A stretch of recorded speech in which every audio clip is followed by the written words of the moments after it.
membuka rumah makan Karisma Bahari yang beralamat di Jalan Gubernur Haji Ahmad Bastari, Sungai Kedukan, Jakabaring Ujung, samping Rumah Sakit Bunda, dengan slogan "Makan enak gak harus mahal, di sini tempatnya, bikin hemat dompet loh."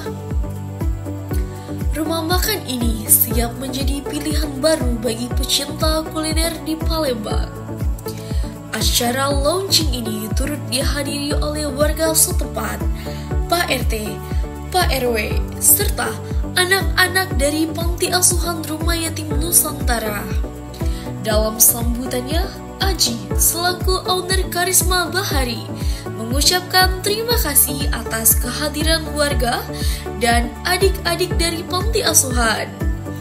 Ia berharap kehadiran rumah makan Karisma Bahari dapat membawa manfaat dan menjadi berkah bagi masyarakat sekitar. Karisma Bahari, sukses selalu! Dari Jakabaring, Palembang, tim Arsyad Production melaporkan.